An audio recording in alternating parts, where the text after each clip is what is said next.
Would you like to work closer to home, save money on gas, and be rewarded for your hard work and attendance? Then Bellisio Foods is looking for you. That's right, Bellisio Foods is now hiring for multiple positions and shifts with great employee benefits, an on-site health clinic, competitive wages, and advancement opportunities. Bellisio Foods is a company that truly values their employees. Apply online at belisiofoods.com/careers. At Vinton County National Bank, we believe in supporting the areas where we live and work. Now, we'd like to honor those who also serve our communities. Our new Community Champions account is especially for first responders, veterans, active military, and anyone employed in the fields of healthcare or education. This account offers rewards, discounts, and other benefits to those who give so much to others. Vinton County National Bank, rewarding those who serve.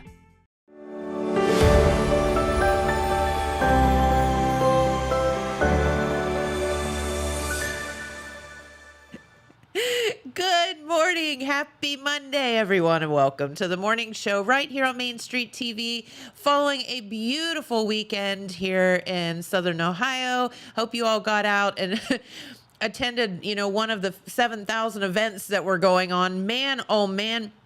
I drove by Pig Iron Day and the Wheels of Steel car show on Saturday, and I've never seen so many cars. That was crazy. So thank you all for coming out and participating. It was a wonderful, wonderful day, and the weather held out, which was great.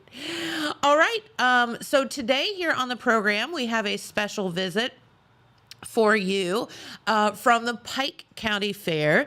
And of course, our street crew has been out and about and visiting some of the fairs, festivals, and doing all the things.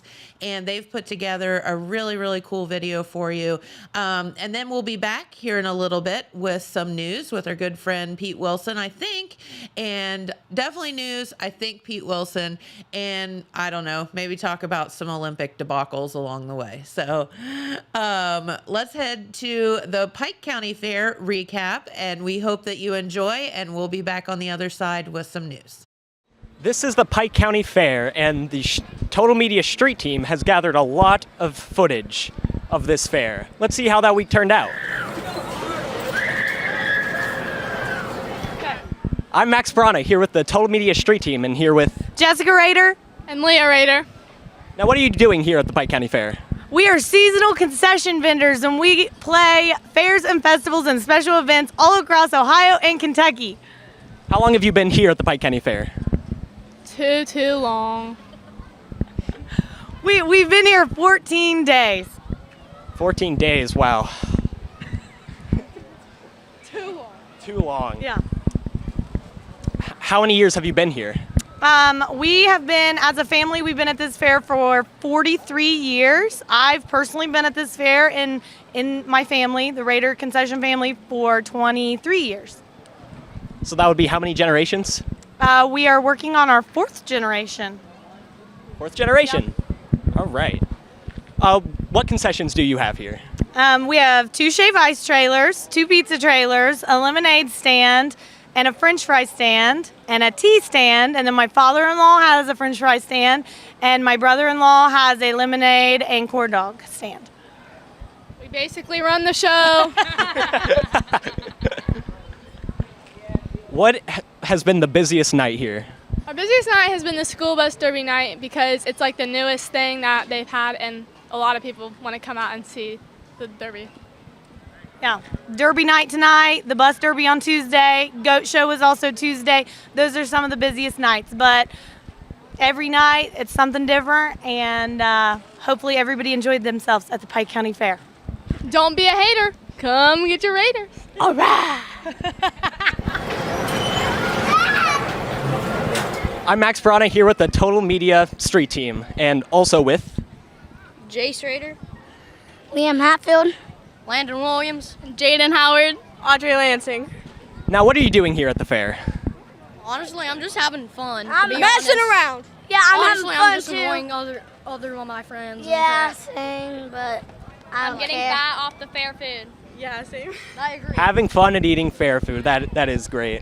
How long have you been here? How many days? Since it started. I I came here yesterday. All week. I've been here since it started. What's been your favorite thing about this fair so far? Honestly, where I peed and pooped my pants on the Ferris wheel. Raiders concessions. That did happen. The fair food. Yeah. I got Coke poured on me. Oh, it did. You actually were bad. What's been your favorite fair food? Oh, favorite fair food? That's probably been the pizza and ice cream. No, deep fried Oreos. Hey, can I The just funnel cake. Funnel Click Classic. Hey, Raiders concessions. Bro, you literally are. Raiders Concessions. We just got an interview with them. I'm Max Piranha with the Total Media Street Team, and I'm here with... Landon Deemer. And Dalton Hilton. Now, what are you doing here at the fair right now? Waiting for my buddy to get here to rock it in the Derby. The same thing. Has he done a derby before? This is his first time. It's his dream. It's his dream. Wow, that's cool. Have you been to this fair before? Yes. Nope, this is my first time. How many years, or is this your first year? Third year. Third year. So what are these shirts? This is his last name, and that is his number on his Derby car. We're supporting him. Awesome, that's wonderful.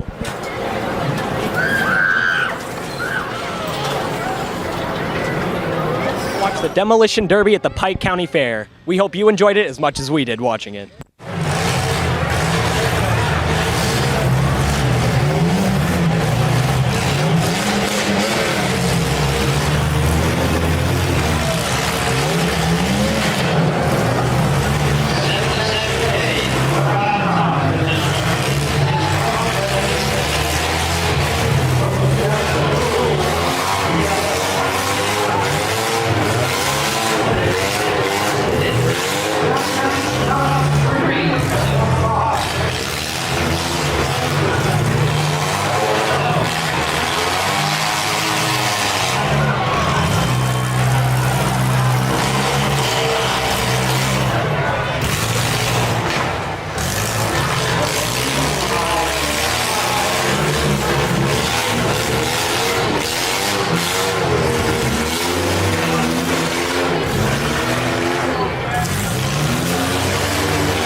committee did go on up to this hall. We're going to get this video off track and now we're going to put the flag down. And then we'll bring out the statue. Got 8 hours signed up for that prize.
I'm Max Brana after the Pike County Derby, and I'm here with Kent Shanks and Aiden Deal. Now, you're both drivers in this Derby. What did you feel on the arena? I don't know what you call it. Track is a lot of good hard cars out there. You know, It gave us a pretty good track, and there's a couple of good cars, and just got lucky, I guess. How did you feel about your cars coming into this? I figured mine wouldn't last as long as it did, and he had a good one. I was pretty happy with my car coming in, but you still never know what's going to happen. And what are these trophies for exactly? Collect dust. I don't know. Just memories, I guess. Memories and sit on the shelf and collect dust. Are these first and second? Yeah. Okay, thank you. How did you get into demolition derbying? I just loved getting in a vehicle whenever I was about 8 years old and going out in the field and just doing donuts and ramming into cars. I've always been pretty good at tearing stuff up, and he's always done it, and I've always been around it, kind of liked it, so I figured I'd try one myself. Well, it sure is fun to watch. Oh, how long did it take you to prepare for this derby? About 3 weeks. Same thing. 3 weeks, all right. I'm Max here after the Pike County Demolition Derby with James Rife. Now, how did you feel in the arena during the derby? Alive, just doing what I love. What got you into demolition derbying? I grew up around it my whole life and just always had interest in it. How long did it take you to prepare for this? Well, this is his car's 4th run, so I actually built it a year ago sometime, so today is when it got built. And what is this trophy for exactly? Second place. Second place. Yeah. All right, congratulations. Appreciate it. Thank you. Thank you for the interview. I'm Max here after the Pike County Demolition Derby, and I'm here with Levi. Levi, how do you feel after the race, after the derby? Oh, it was awesome. It was my first derby. I'm ready to go again next year. Ready to go again next year. How long did it take you to put this car together for this derby? Actually, we started Saturday night, and we got it done before tonight. We're still working on it today. Awesome. How long have you been doing derbies? This is my first derby. Got 5th place, ready to roll again next year. All right, impressive. This has been the Pike County Fair, and we hope to see you next year. In the meantime, check out Main Street TV and other Total Media content. Well, there you go. We got to see some people banging them up. You're expecting me to follow the demo derby? Right? Come on, you're setting me up, girl. I know. Who does not love a good demolition derby? Well, put it this way, they're few and far between based on the attendance, and fair people know the demo derby is going to be your main night, evening thrill show attraction. It is the night. Yes, for sure. Right, and you want to pack them in the stands, demo derby. And you know, if it's not too bad, and you want to keep the car going and maybe rehab it, it's very good for the collision center business. Yes, too. it is. That's true.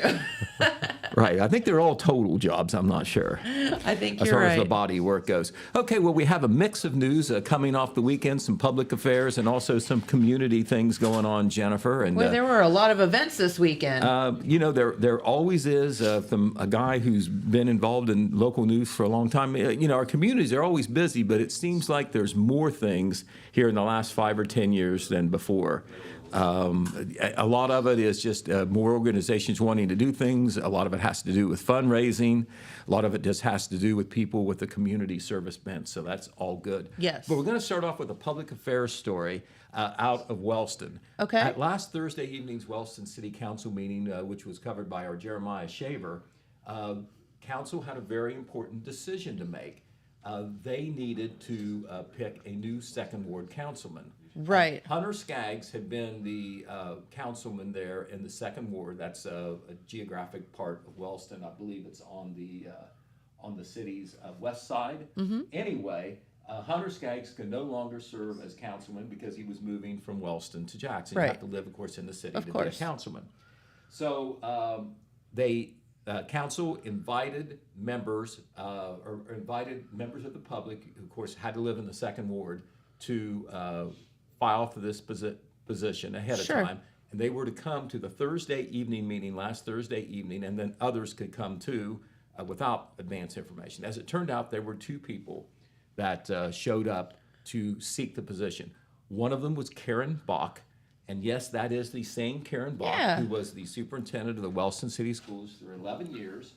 And before that, she was in the schools and other school districts. Before that, a career education person, still in Yeah. education. She is an administrator with the Gallia Vinton Educational Service Center now. So she's still working in education, but at a different place. Still a resident of Wellston, though, interested in serving. And as it turned out, she was a unanimous choice of Wellston City Council to get the new second ward position, or the second ward vacancy. And that is, in the picture that Hayden has put up there, that is Karen at the microphone talking about why she is seeking the position.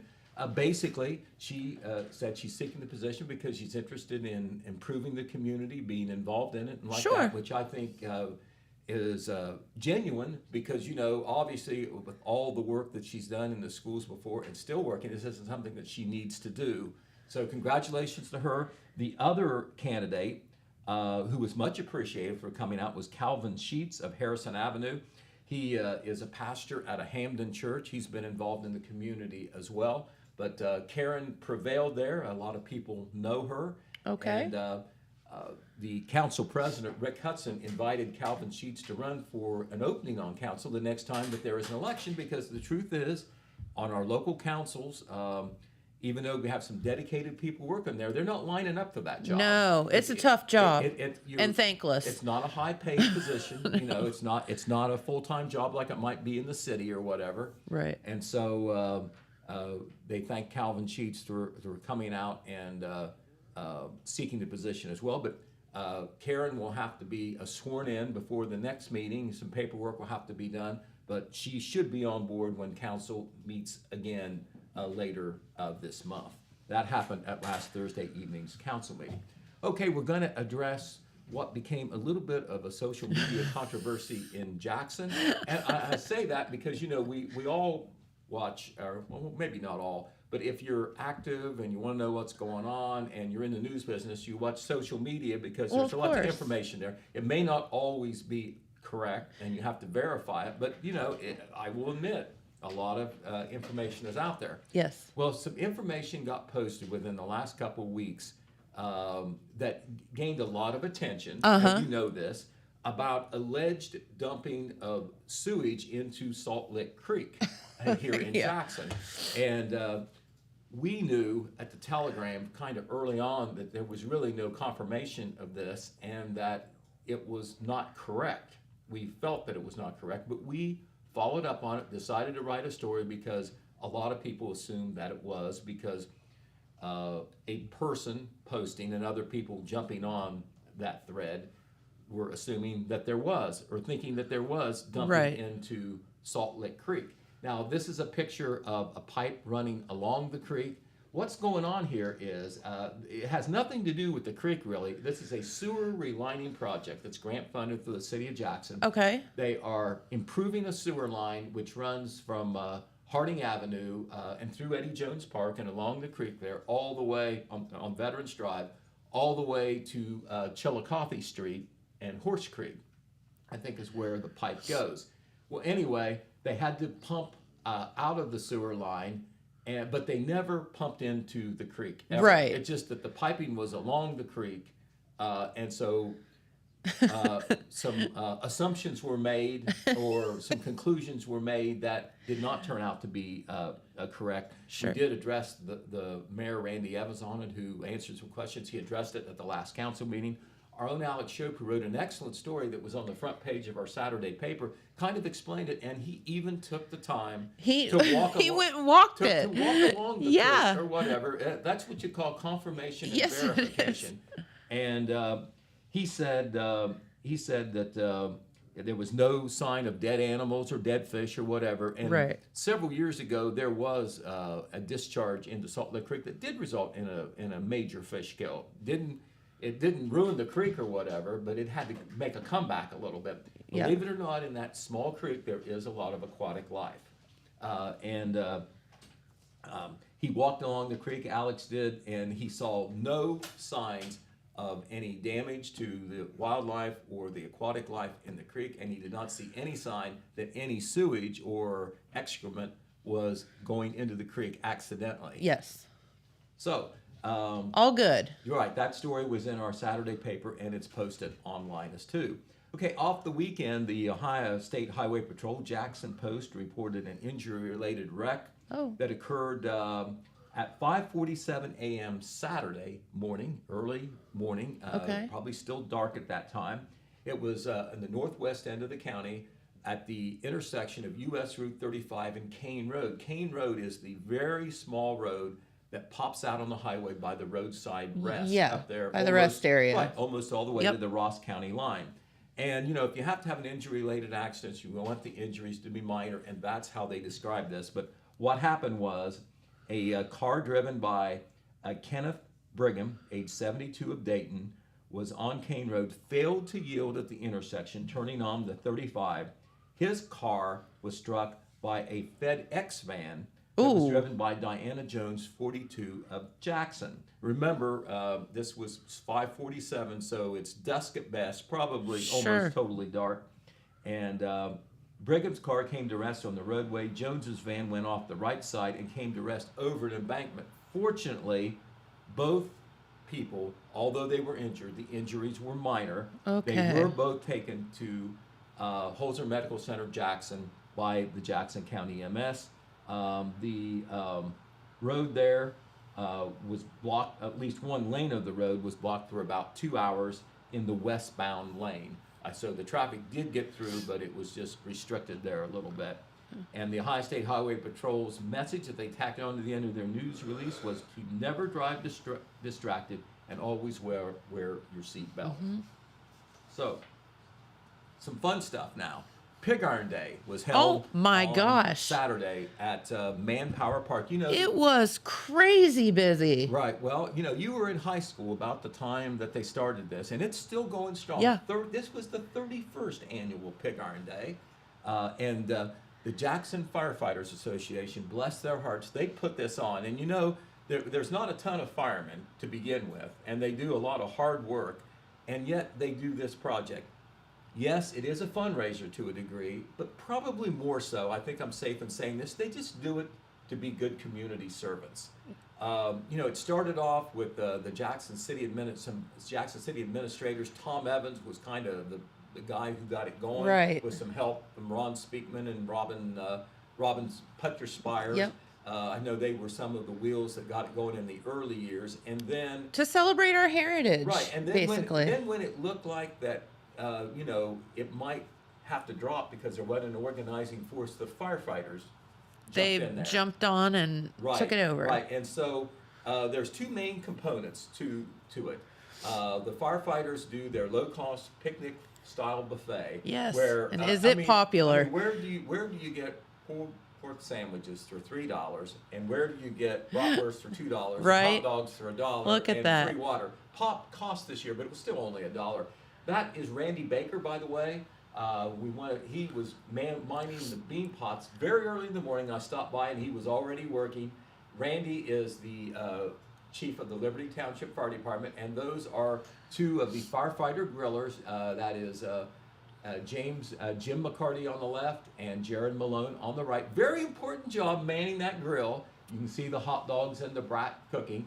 And hold that picture there for a little bit, Hayden. Okay, I saw this as I was driving into Kroger, and I was like, what on earth is that? Okay, well, I'll tell you what that is. That is Mike Brown of Morrow, Ohio, and that is what you call a belly tank racer, 2015 model, and he actually put that vehicle together. It is a high-speed racing vehicle. It can reach speeds of 221 miles per hour.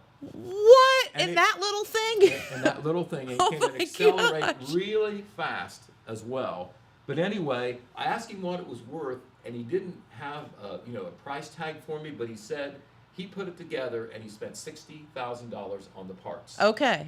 So he has some local connections. I thought it was a conversation piece, so I took the picture. 100%. Right. That was the one that caught my eye out of all the vehicles that were there. Right. Well, and it caught my eye too, and so I took a picture. But Mike, who was pictured there, his father, Glenn Brown, graduated from Jackson High School in 1951, and his mother, Julie Wyndham Brown, graduated from Oak Hill High School a couple years later. And they are both passed now, but they were his local connections. Morrow is a town near Cincinnati. Okay. And so he was there, and obviously that attracted a lot of attention. That's one of the pictures we'll be running in our pig iron. I'm assuming he trailered that in, Pete. Right. I don't think he drove that down the app, did he? I don't think he did, but if he did, Can you imagine? If he did, he could have got there fast. He got there real fast. The patrol's not out there. But there was also, in addition to what the Firefighters Association does, and they are supported by the Liberty Township Fire Department and the Jackson Area Kiwanis Club. Takes a lot of volunteers to do all this, a lot of things behind the scenes, and before Pig Iron Day starts, a lot of work goes in there. Yes, it does. And a lot of community donors help allow the firefighters to provide such low prices for the food. Well, they also have the Wheels of Steel car show, which I know we've had the Appalachian Old Car Club people here on Main Street TV to talk about it. These were the top 4 winners right here that Hayden is showing us. On the left, very familiar face, Ansel Cross. Yeah. Of Cross & Sons Farm Equipment, longtime owner, and a real classic car aficionado. There were 4 top awards, Jennifer, and he won 2 of them. Okay. He won for Best Ford and also Best Chrysler. The other 2 gentlemen... The other 2 gentlemen are on the third from the left is Steve Higginbotham of Ray. He was the Car Club Choice winner. That's where the Car Club people themselves They just pick their favorite. Yeah, right. That's and cool. Charlie Seymour on the right won the Best GM category. 100 vehicles, and the guy in the blue shirt by Ansel Cross is Marty Ross, who I know we've had on TV. He is the president of the Appalachia Old Car Club. Look at the size of those trophies. They really give away some nice trophies. And this year, I have to say this, with the Appalachian Old Car Club, this is their 50th year anniversary. And so they designed the trophies with a special design to celebrate the 50th year. And That's I think awesome. they're going to have an anniversary event later in the year as well. But they put in a lot of hard work through that day. And this is a big, important part of Pig Iron Day because 100 cars were there. That builds in that it generates business for that food line that they have. Oh, absolutely. So congratulations to everybody who was involved in there, especially the Jackson Firefighters Association. Remember, they raise a lot of their own money to help the fire department. So, real quick, because I know we are actually out of time, a couple of little things to tell you that are time sensitive. The Cloverbud Day Camp is going to be held by the Jackson County 4-H program this Friday. Yep. And the reason I'm telling you about it now is today's the last day to sign up. Okay. This is an excellent springboard into 4-H. You're a Cloverbud. Is and then if you get very through that, cool. you can be a full-fledged 4-H member. So it's for youth ages 5 to 8, kindergarten through the 2nd grade. If you haven't entered and you're interested in doing this will be out at Cantor's Cave on Friday. You just need to go online today. Okay. On the Jackson County Extension Office site. Also want to remind you, for folks who are interested in the Oak Hill School District, they've had to change their July board meeting twice, so now it's even in August. It's back to August. It's going to be tomorrow at 4:30. Okay. At the Oak Hill High School, middle school. Of course, we will be there to cover it like we are with all the school board meetings. Lots more news to tell you. I have some leftovers plus some new stuff to shovel at you tomorrow. Look forward to it. Always look forward to your visits, Pete. All right, well, very good. Well, have a great day, everyone. We thank you all so much for tuning in, and we will be right back here tomorrow with some more news and fun. See you then. Bye-bye. Have a good